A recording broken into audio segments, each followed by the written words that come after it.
It is my pleasure to introduce our next speaker, who is State Senator Rebekah Warren. Senator Warren is the highest-ranking Democratic woman in Michigan legislature.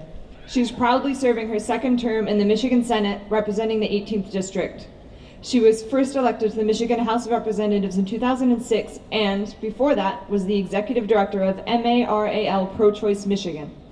As a legislator, Rebekah has been committed to fighting for the things that matter to Michigan families, including access to quality health care, good paying jobs, a clean environment, and strong public schools. Though she has consistently been rated the most liberal member of her chamber, no other Democratic senator has had more bills signed into law. Help me welcome her.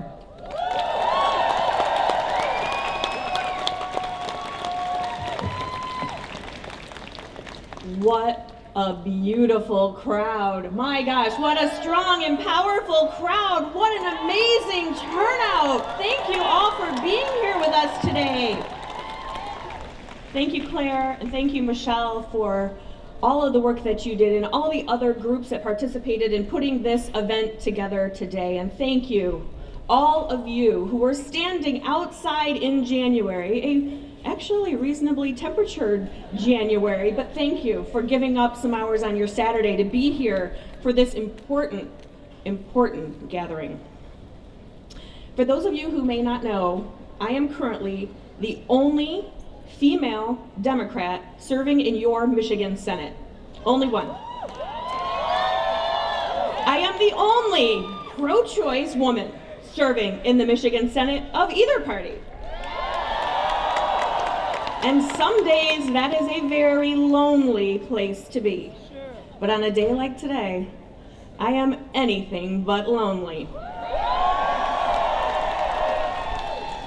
I have been serving in Lansing for the past 11 years, and I have to tell you, I have never seen, I have never felt, I have never experienced anything like what has happened over the last year. Let's just remember for a second where we were 1 year ago today. We had just watched Donald Trump be sworn in as the 45th president of our country. We were disappointed, we were angry, and we were frightened by what the future might hold. And so we came together and we marched. We marched on Washington, we marched on Lansing, and we marched right here in Ann Arbor. And over the past year, we have seen that we were right to be worried. The things that have been coming out of the Trump administration have been as bad as we feared, and in some cases, even worse. But what a difference a year makes.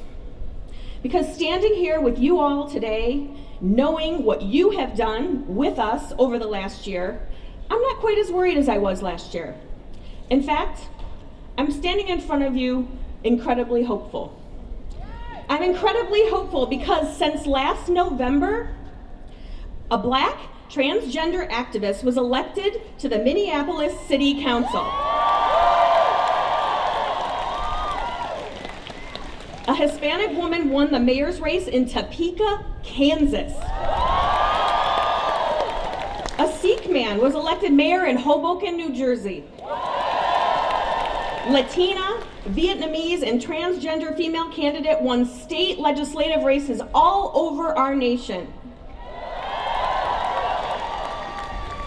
Black candidates were elected lieutenant governor in New Jersey and Virginia, and a Liberian refugee was elected mayor in Helena, Montana. I am hopeful because in December, Doug Jones became the first Democrat elected to the United States Senate from Alabama in 25 years.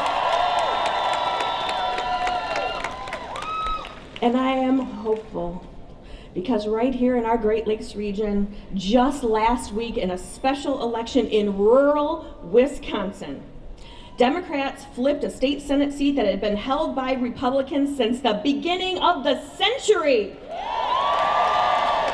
After they were outspent by a 4-1 margin. We won in rural Wisconsin. I am hopeful because since last November, thousands of women all over the country have decided that the way that they are going to get involved in politics is to run for office themselves. We have tremendous women running right here at home in our state. So I am hopeful. But while I'm hopeful, I'm still a little worried, I have to be honest. And what worries me most is it's still a long way to November. I'm worried what happens if we get a little too comfortable when we see turnout at events like this. It worries me because we know what's at stake. Our reproductive freedom and justice is at stake. Economic equality for all is at stake. Civil rights and civil liberties for all is at stake. Even our safe air, clean water, our drinking water is at stake. The theme of this rally and of women's marches events taking place today and tomorrow all over the country is power to the polls. We cannot take our eye off the end game, the polls. Imagine what would happen if everybody who was here with us today made sure to get to the polls in November, to make their voices heard.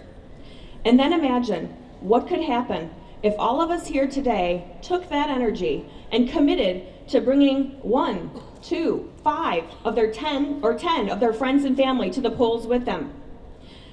Imagine what could happen if each of us today committed to doing just a little more.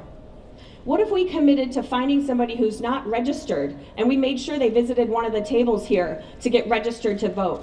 What if we committed to giving an hour a week to candidates that we support to make sure that they have everything they need to be successful?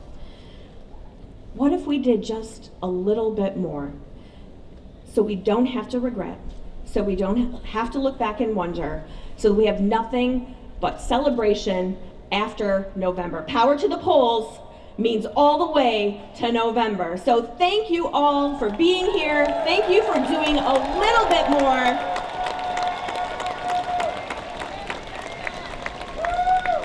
And I have with me one of my best partners in the legislature, serving in her first term, but doing it well and having a ton of success already, State Representative Donna Lasinski. Hello, thank you. It's so exciting to be here. Just like Rebekah is the entirety of the Progressive Women's Caucus in the Senate, I am the entirety of women representing Washtenaw County in the House of Representatives. Last year when we stood here, we committed to saying, yes, we can. We committed to looking forward and not backward. We said yes to resisting, yes to persisting, yes to claiming our ground and standing firm. And I know we are here to recommit today. It's what we need to do is to look forward. When we committed, look what we've done. We've elected pro-choice candidates. We've elected candidates who support every single race, color, creed, gender identity. We've done that in less than a year. Together, when we commit today to say yes to women's issues are living wage. Women's issues are jobs. Women's issues are access to health care. When we recommit today, we will move the world. Thank you so much.